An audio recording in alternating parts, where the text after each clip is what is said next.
পাকিস্তানের বন্ধুত্বে মাথায় হাত, ভারতের শক্তিতে কাঁপছে তুরস্ক ও আজারবাইজান। একটি দেশ যাদের নিজেদের পর্যটনের স্বর্গরাজ্য বলে দাবি করে, অন্য একটি দেশ যারা ড্রোন প্রযুক্তিতে নিজেদের অজেয় মনে করে, কিন্তু আজ তাদের সেই দম্ভ ধুলোয় মিশে গেছে। কেন?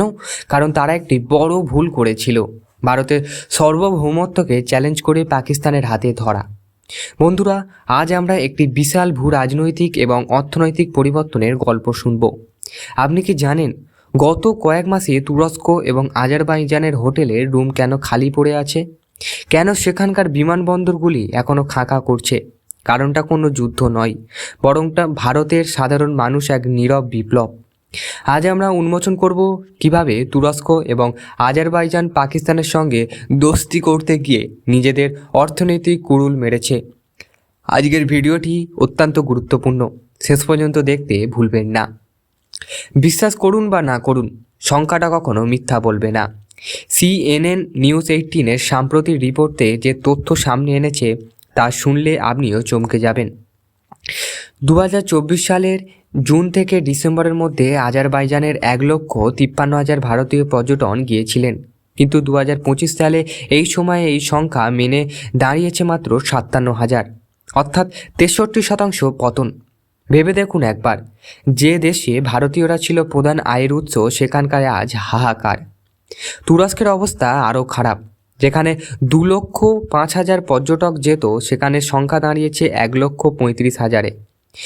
34% ধস তুরস্কের লিরার বর্তমান সংকটের মাঝে যেন নতুন নুন ছিটিয়ে দিয়েছে। আচ্ছা, এরদোগান সাহেব কি ভেবেছিল যে ভারতীয়রা কেবল বিরিয়ানি খেতে ভালোবাসে?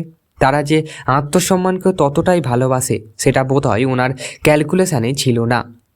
সব কিছু শুরু ছিল গত বছর থেকে। মনে আছে, এপ্রিল মাসের শুরুতেই পেহেলগাম সন্ত্রাসবাদীরা হামলা, ভারত চুপ করে বসে থাকেনি। আমাদের সেনাবাহিনী পাকিস্তানে ঢুকে অপারেশন সিঁদুর চালিয়ে সন্ত্রাসবাদীদের আস্তানা গুঁড়িয়ে দিয়েছিল। সারা বিশ্ব যখন ভারতের সাহসিকতায় প্রশংসা করছিল, তখন এই দুই বন্ধু দেশ কী করছিল? তুরস্ক এবং আজারবাইজান শুধু যে পাকিস্তানের সমর্থন গলা ফাটিয়েছিল তাই নয়, তুরস্ক এক ধাপ এগিয়ে আন্তর্জাতিক তদন্তের দাবি পর্যন্ত করেছে। এমনকি রিপোর্টে দাবি করা হয়েছে ভারতের বিরুদ্ধে তুরস্ক তৈরি ড্রোন ব্যবহার করেছে। বন্ধুরা, এটা কি কোনো সাধারণ বিরোধিতা? না, এটা ছিল ভারতের পিঠে ছুরি মারার সমান।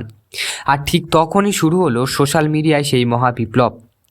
Boycott turkey. ভারতীয় সিদ্ধান্ত নিলেন যে টাকা দিয়ে তুরস্কের অস্ত্র বানিয়ে ভারতের বিরুদ্ধে পাঠাবে। সেই টাকা ভারতীয়রা তাদের দেশে গিয়ে খরচ করবে না। সাধারণ মানুষের এই আবেগকে সম্মান জানিয়ে ভারতের শীর্ষস্থানীয় ট্রাভেল জায়েন্টার যা করলো তা অভাবনীয়। মেক মাই ট্রিপ, ইজি ট্রিপ বা ক্লিয়ার ট্রিপের মতন প্ল্যাটফর্ম শুধু তুরস্কের ট্যুর প্যাকেজ প্রমোট করা বন্ধ করে দিয়েছে। একবার ভেবে দেখুন, যখন একজন পর্যটক ঘুরেতে যাওয়ার জন্য অ্যাপ খুলছে, সেখানে তুরস্ক বা আজারবাইজানের কোনো বিজ্ঞাপনই নেই। যারা আগে থেকে টিকিট বুক করেছিল, হাজার হাজার ভারতীয়রা সেই টিকিট বাতিল করে দিয়েছে। পর্যটনের ব্যবসায় এই ধস শুধু অর্থের ক্ষতি নয়, এটা একটা বড় রাজনৈতিক বার্তা। কিন্তু প্রশ্ন হলো, আজারবাইজান এবং তুরস্ক কি সেই ধাক্কা সামলাতে পারবে, নাকি তারা ভারতের কাছে ক্ষমা চাইতে বাধ্য হবে? আমরা সেই ভিডিও শেষ অংশে দেখব তুরস্কের বর্তমান অর্থনৈতিক পরিস্থিতি যা ভয়াবহ। কিন্তু তার আগেই দেখে নিন এই বয়কটের ফলে ভারতের লাভ কী হলো। এখানে বুঝতে হবে, পর্যটন শুধু ব্যবসা নয়, এটি সফট পাওয়ার। যখন কোনো দেশের নাগরিকরা অন্য দেশে যায়, সেখানে সেই দেশের সংস্কৃতির প্রতি ভালোবাসা তৈরি হয়। যদি সেখানে সেই পথ বন্ধ হয়ে যায়, সেটা সেই দেশটির আন্তর্জাতিক স্তরের একঘেয়ে হয়ে পড়ে। তুরস্ক আজ মুদ্রাস্ফীতির সঙ্গে লড়াই করছে, তাদের অর্থনীতি ধুঁকছে। এই সময় ভারতীয় পর্যটকদের হারিয়ে তারা যে ভুলটা করছে, তাদের মাসুল কয়েক দশক ধরে দিতে হবে। আজারবাইজানও শুধু বুঝতে পারছে যে ইসলামাবাদ হয়ে ওকালতি করতে তারা দিল্লির সঙ্গে সম্পর্ক খারাপ করে বড় ভুল করে ফেলেছে।